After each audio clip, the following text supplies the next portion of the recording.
Suzanne Fox. I am co-founder of the Yellow Tulip Project and director of global initiatives. My name is Julia Hansen, and I, along with my mom, am the co-founder of the Yellow Tulip Project.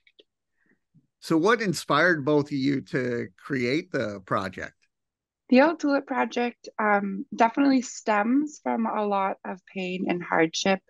About 8 years ago now, during my sophomore year of high school, I was experiencing my own levels of mental health challenges and simultaneously lost two of my closest friends to suicide within a 6 month period. And because of that, I was one in a very sad and dark place, and two knew that something needed to change immediately in order for myself to feel comfortable getting the help that I needed, and also to stop losing loved ones to suicide. So, because of this, we had an idea in order to help destigmatize mental illness, try to bring hope and light to people's lives, and help people understand it's okay to not be okay. It's a sign of strength, not of weakness, asking for help. So we created the Yellow Tulip Project mainly just as a symbol of hope and help for people to come together to collectively heal, and to collectively begin to talk about the elephant in the room, which is mental illness. Since the statistics of mental health are so high, we push this topic under the rug still, and with the numbers so high, we're trying to bring it out from under the rug into the light, and be able to talk about it like any physical ailment we might be experiencing. Could you tell me a little bit about the foundation? Overall, it's very youth-centric organization. Um, for me, speaking personally, my mental health struggles began in middle school and really became very prevalent in my high school years. So it's aimed at, initially, the goal is aimed at normalizing the conversation for teens to be able to talk about it comfortably and get the help that they need. And since then, it's definitely trickled down to elementary and trickled up to older people and veterans, which is really inspiring and beautiful, and also showing that mental health and mental illness does not just touch a certain demographic or a certain age group. It's something that affects us all throughout our lives, and therefore we all need hope and help and a safe space to be able to address it. Yeah, but the organization, we have a few main goals and a few main projects. I would say our overall mission is to, like I said, destigmatize the topic around mental health and help people understand it's okay to not be okay. In the fall, we come together as a community with speakers, poetry, music, art, to plant hope gardens, and it's usually a ceremony of coming together collectively, showing that we're not alone. It's okay to not be okay, and getting our hands physically dirty into the ground to plant yellow tulip bulbs. Um, and something that's beautiful about tulips is that, one, they actually need a cold, dark winter in order to bloom in the spring. And for me, that's a metaphor for my depression, that no matter how cold and dark times might be, hope is there and I can still bloom as well. And then another thing about bulbs is they actually bloom best when planted together. So the community act of coming together to plant them is showing that collectively we can grow stronger together. So in the spring, we gather again to welcome the tulip bulbs when they've bloomed, which is a beautiful event that incorporates physical health of coming together to plant, and then just emotional community health of being able to be together, recognizing that this is something we want to talk about. Mom, I'm going to pass it to you to tell a little bit more. Yeah, sure. I mean, Mike, never in a million years when Julia and I started the Yellow Tulip Project 8 years ago, we didn't have a strategic plan. We just were like, we knew we needed to do something. And I stepped down as executive director in June of this past summer, and watching this spread all across the country to schools, to communities, this message, in some ways, what we do is really, really simple, but it's all about community and connections and action. And there's a lot of people are talking about mental health, but what are you doing about it? So what we do is super simple. Beyond the hope gardens or planting that Julia mentioned, our tagline is smash the stigma. And what does that mean and how do you do it? So the other thing that we added in are these, we're really passionate about photography, art, and community building. And so we've created these really powerful photo exhibits that are public art that challenge perceptions of what mental illness looks like. One is called I Am More Facing Stigma. It's on display at Logan Airport. It's traveling to communities all across the country. And the newest one is called Young Men Moving Mountains, because we have amazing youth ambassadors all over the country who are involved, bringing our message to where they are. But so many of them are young women. And where are the men? And we want men to feel safe, and we want men's voices to be heard, because men also carry another layer of just toxic masculinity and just things that are make their experience a little bit unique. So we're just really excited and proud of the gardens, the community base, and the youth action and storytelling and photography. So that's kind of a nutshell, but there's a lot of kind of easy to access projects that are just there for people to step into. I know for me, I live with bipolar disorder too, and I only was diagnosed about 4 years ago.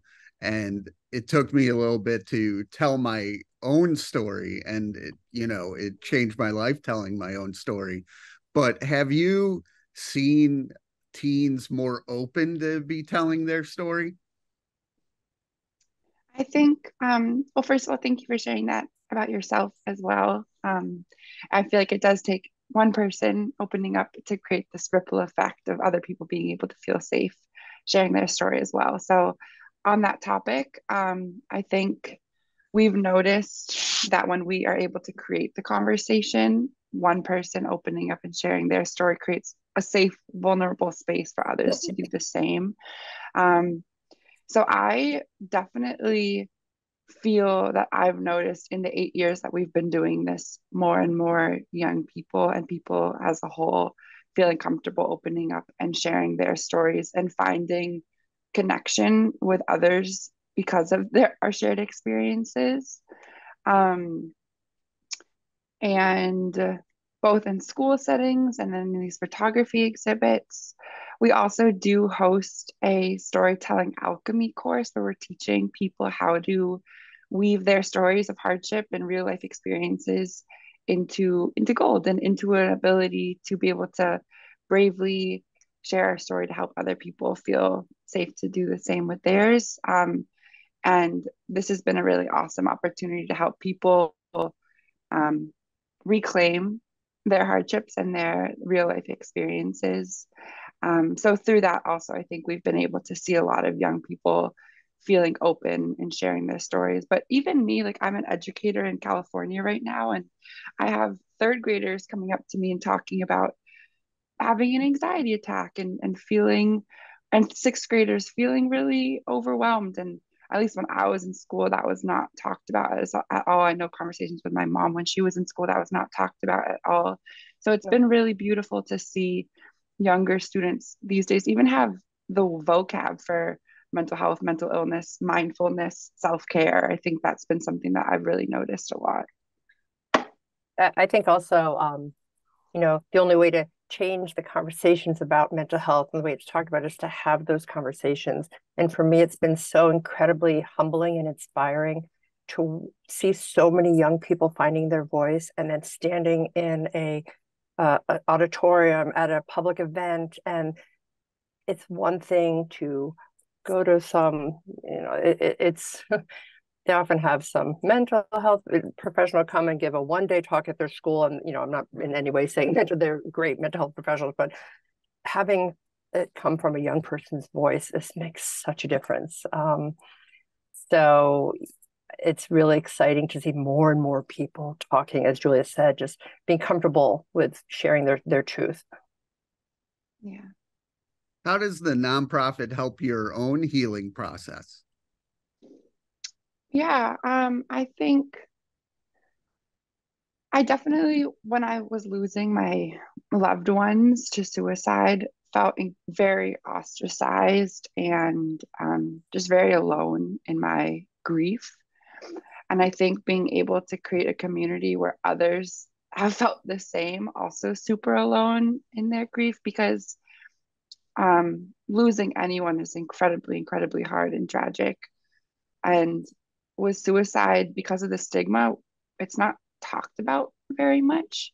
I noticed, at least, And a lot of other people I've talked to have noticed as well. So I think finding others who have gone through a similar form of loss, and creating a place where we could collectively lean on one another and heal and just talk about the ache and pain of it, but then also our real passion to continue on even amidst so much hurt, I think has been really healing and really helpful for me in my healing process. I think also seeing so many people who experience so many different levels of hardship, wanting to help spread beauty and hope in their communities, whether it's through storytelling, whether it's through planting hope gardens, whether it's through writing poems or playing music that's about the old Tulip Project or about destigmatizing mental illness. I think that fight for the good fight has been really, really healing as well. And I think I also just carry my friends that I've lost with me every day. And they both dedicated so much of their love and life to helping other people. And in a way, through this project, I'm able to honor their legacy as they can continue to help other people heal as well and find community. So it's definitely been an incredibly healing place and community. And I think one thing also with suicide and loss as a whole is that it's never, the ache and hurt obviously is never gone. But being around and sharing time with people who understand that, that alone, that recognition is really healing too, and just Yeah. validating. And Yeah. I'm just going to quickly jump in, but there's no question. These are pretty hard and heavy times right now. There's so much going on in our own lives, in the world at large. But for me, I would see all the ambassador applications that come in and these young people who are ready to just jump in and tired of silence and are inspired by our message. And like we have a day by day, bulb by bulb, bulb by bulb. I really do feel like we are making a difference. And if you just peek at the photos on our website, the people from all walks of life who are just jumping in and spreading our message and planting gardens and spreading hope and talking about their stories, that is how change happens. And so for me, that's just really, if I feel a little blue or a little carrying something heavy, and then I look at these photos that come in of just 10-year-olds getting their hands dirty, planting their garden, talking about hope, it's just like, oh yeah, we're doing something right. It's going to be okay. Yeah. How important is empathy when you're talking to someone going through a tough time? Oh, I'm jumping in first, and then you go, Julia. I mean, it's all about empathy. I should think empathy it's even when people are awkward and don't know what to say, just being able to sit with somebody. I've been with so many people that I feel awkward. People aren't comfortable talking about some of these topics, so they don't say anything. And I always say, just say I'm here for you if you need a shoulder to lean on. You can't fix something. You can just stand by somebody and know that you're there and know that you care. So empathy, we need a lot more empathy across the board. And I think empathy is like kind of key to our community, is that it really is a beautiful connected community of people that are getting involved with what we do. So sorry, Joy, I just jumped in on that one because No, I feel really that is key. That's it. yeah, I think you summed it up beautifully. Thank you. Yeah. And with creating the nonprofit, what have you learned from each other? That's a great question. Oh, let's see.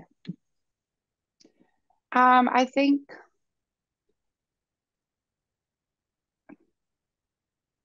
one thing I've learned is that I'm very much my mother's daughter.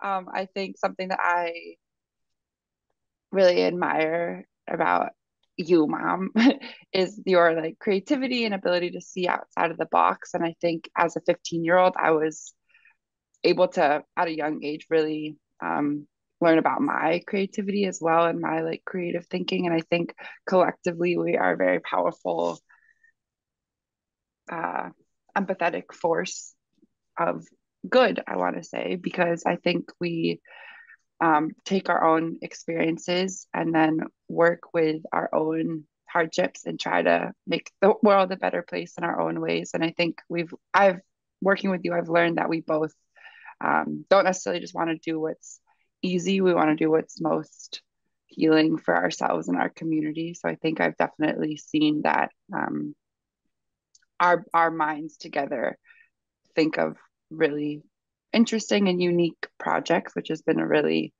exciting thing to learn together. Popcorning to you. Okay, my turn. I would say that this has just been one of the biggest gifts, honestly, to create something with my daughter, to just we just charged in with such passion to make a difference. And working together, our mantra was, why not? Why not try? We have no idea what we're doing. I've never run a nonprofit. We had never, but we were just so passionate about stepping into something, get messy and learn and grow. And the fact that we did it.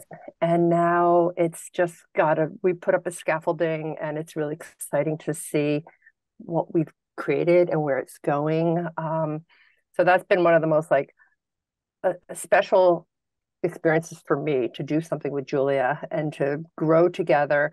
Just a quick side note, as you know, as a parent who had absolutely no idea that my daughter was suffering from any mental health issues, I've learned so much. As a parent, when I found out when she was 15, a parent, you just want to put your cape on, fly in, fix everything, put the Band-Aid on the boo-boo and make it all okay. And beyond the Yellow Tulip Project, as a mother and daughter team, I was just trying to fix everything. And Julia said, Mom, don't fix it, just be with me. And we've learned together of how to, we've tripped and fallen, we've whatever. we got messy and we have had hard bumps along the way. But gosh, have I learned from Julia how to be with somebody. And that has been such a gift also. Of just, it was new terrain for me. And I don't think I'm alone as a parent who don't know how to help their child. Mm-hmm. Thanks, Mama. Hey. How does it feel to be helping people? That's awful. No, I'm kidding. I'll go first on this one, but I assume it's the same. I mean, I used to say every day to my kids when they'd get on the bus, be good, be kind, make a difference in the world in some small way. I mean, you can't go fix these huge geopolitical crises that we're having, but if you can just be that person that you smile and make somebody connect, if you can do one small thing every day that makes a difference in somebody's life, then it's a good day. So for me, it's the fuel that keeps me going. It's so part of who I am. And I know Julia says trickle down. Julia, you can popcorn over, but it feels good. Yeah, I think I love that. And I really agree. I think one of my like life callings is to be of service to other people and to try to help people. And I think it's just very fulfilling work. And I think also I wish that when I was 12 or 13 or 14 or 15, I had a community space where I could work on healing and connect with other people. And so in a way, while I help others, I feel that I'm able to help like the inner child in me as well, which is sweet. And I also think one of the biggest things that I've learned with helping people, especially in a field that is very emotional, is like in order to help people, I need to help myself first. And I think something that my therapist a few years ago said is like that metaphor of when you're on the airplane, you have to put your own oxygen mask on first before helping someone else. And I think that's been really beneficial to me. And I think I'm able to give more love and extend more care when I'm coming from a stronger place in myself as well. So it's like this cyclical relationship. Helping other people helps me feel better, and helping myself feel better helps me give more authentic care as well. But it's definitely very, very fulfilling work. I just have to piggyback on what Julia said. It took me a lot longer than Julia to understand the importance of self-care, because I was taking care of everything else and forgetting to take care of myself. And it's through Julia who got me hooked on a morning daily practice of journaling every morning. I actually start my day. I used to start my day by just reading bad news and jumping in. And now I actually light a candle, I get my journal, I do a little meditation, yoga, and I give myself even 15 minutes just to center myself and take care of myself, because I know there's a lot that, the work is about hope and community, but it's also, there's layers of intensity and sadness to this work too. And just giving self-care is just, as Julia said, is just really important. So where do you want to see the organization, say, in the next 3 to 5 years?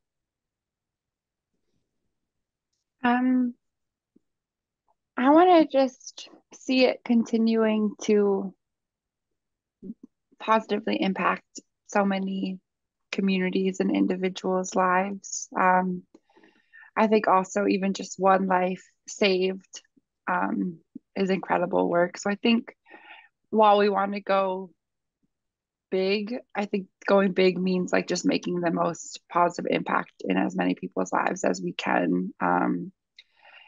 I think I'm personally interested in helping create more, getting into more elementary and middle schools, as because I said that's when a lot of my struggles began. So I would like to see our work in more middle schools. I would love to see it move more to the West Coast too. It's definitely countrywide, but more on the East Coast. And I think if there's a way to spread it over here as well. But I think just honestly, very much continuing what we're doing, but spreading into more communities and learning from and with more communities on how to best support people in all different walks of life as well. Well, I'm chiming in because I'm actually calling in from Edinburgh, Scotland, where I'm doing a master's degree in global mental health. And we're planting our first Hope Garden here on campus in a couple weeks. And I would love for people to see a yellow tulip all over the United States, any garden, any community, say, oh yeah, that reminds me of hope. That reminds me of community. So yes, I'd like to stick true to our message and do it thoughtfully and organically. But if I'm thinking big, like I would love to see a youth summit in Holland at the Tulip Festival in a couple of years. And I'd love to see just anybody know, any young person know that I can reach out. It's okay. I just love the stigma. I'd love for us to not have to say smash the stigma. I'd love the stigma to be smashed. So people can just say, oh, I'm having a hard time with my depression. Oh, I'm having a hard time with my, flu symptom. So that's our ultimate goal. And hopefully we'll get there sooner than later. That's a great answer.